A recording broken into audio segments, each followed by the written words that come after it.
అందరికీ నమస్కారం. నేను మెరుగు Sridhar. Please like, subscribe political link. ఈ లోక్సభ ఎలక్షన్‌లో బీజేపీ సినీ ప్రముఖులను ముఖ్యంగా లోక్సభ బరిలో దించాలని చూస్తుంది.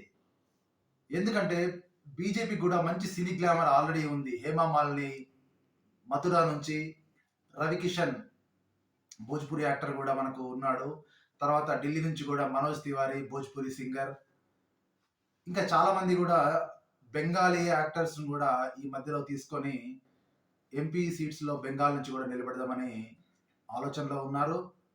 ఇంకో కొన్ని విషయాలేందంటే, ముఖ్యంగా అక్షయ్ కుమార్‌ను ఢిల్లీ చాందినీ చౌక్ నుంచి పోటీ చేసే ఆలోచనలో బీజేపీ అధిష్టానం ఉంది.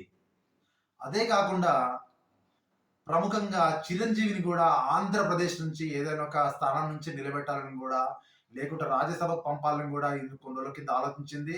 కానీ దీన్ని బట్టి గమనిస్తుంటే చిరంజీవిని కూడా ఆంధ్రప్రదేశ్ నుంచి ఏదో ఒక స్థానం నుంచి నిలబెట్టే యోచనలో ఉంది.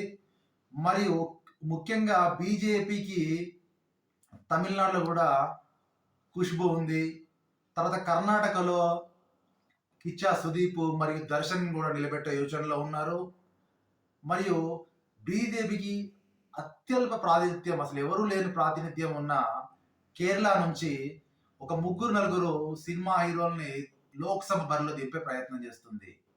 ముఖ్యంగా మనం చూసినట్టయితే మమ్మూటిని కాసర్గోడ్ ఆర్ కోజికోడ్ నుంచి, మోహన్ లాల్ను పాలక్కాడ్ నుంచి, మరియు సురేష్ గోపిని త్రిశూర్ నుంచి, పృథ్వీరాజ్ సుకుమార్ను కూడా మరో కాన్స్టిట్యూన్సీ నుంచి దింపే ప్రయత్నంలో బీజేపీ అధిష్టానం తీవ్రంగా కసరత్తు చేస్తుంది.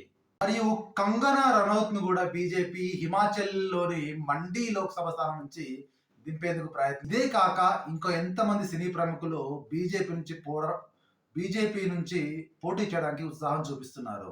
దీన్ని బట్టి చూస్తుంటే ఈ ఎన్నికల్లో బీజేపీ సినీ గ్లామర్‌ను అత్యధికంగా ఉపయోగించుకోవాలనుకుంటుంది. ధన్యవాదాలు.